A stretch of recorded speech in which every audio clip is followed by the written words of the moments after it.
Assalamualaikum warahmatullahi wabarakatuh. Perkenalkan nama saya Arga Farel Zaran Lubis, NPM 2008260102. Dan ini pada blog kardiologi. Jadi di sini saya akan membahas sedikit tentang eh, EKG. Jadi definisi dari EKG ini sendiri adalah kertas EKG ini merupakan kertas grafik yang merupakan garis horizontal dan vertikal dengan jarak 1 mm ataupun berbentuk kotak kecil.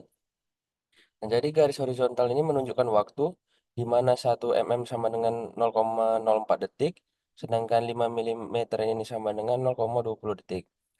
Nah, lalu garis vertikal menunjukkan voltage di mana 1 mm sama dengan 0,1 mV, sedangkan 5 mm sama dengan 0, mV. Kemudian definisi, jadi elektrokardiografi adalah ilmu yang mempelajari aktivitas listrik jantung atau bisa disebut dengan EKG adalah suatu grafik yang menggambarkan rekaman listrik jantung. Kemudian ada fungsi untuk mendiagnosa. Yang pertama ada aritmia jantung, hipertrofi atrium dan ventrikel.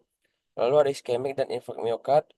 Kemudian ini merupakan efek dari obat-obatan seperti digitalis, antiaritmia dan lain-lain sebagainya. Kemudian gangguan keseimbangan elektrolit khususnya kalium. Ini ada penilaian fungsi pacu pada jantung. Lalu ada pun cara membaca EKG. Yang pertama itu ada irama. Jadi iramanya itu ada irama sinus dan asinus. Kemudian untuk frekuensi dari EKG ini ada reguler dan irregular.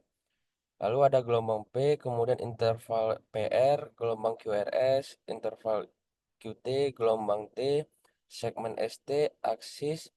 Kemudian ada gelombang tambahan ataupun bila ada. Lalu ada leads EKG ini atau bisa disebut dengan kecepatan atau laju si jantung ini. Pertama ada 3 buah sandapan bipolar baku atau sandapan pertama, dua dan tiga. Lalu ada 3 buah sandapan unipolar ekstremitas, sandapan EVR, EVL, dan AVF. Kemudian ada 6 buah sandapan unipolar prekordial. Pertama ada sandapan V1 sampai dengan sandapan V6. Lalu sandapan unipolar ini eh, memiliki sandapan unipolar yang pertama ini yang V1-nya ini ada sela iga keempat di garis stemalis kanan. Kemudian V2-nya ini ada sela iga keempat di garis stemalis kiri. Dan V3 ini terletak antara V2 dan V4.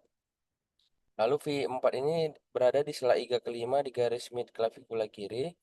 Kemudian V5-nya ini pada garis aksilaris anterior kiri setinggi V4. Kemudian yang terakhir ada V6 ini terletak di garis mid aksila kiri setinggi V4.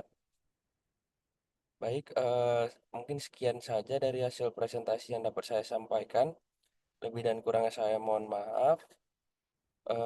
Berikut referensi yang saya gunakan. Saya tutup.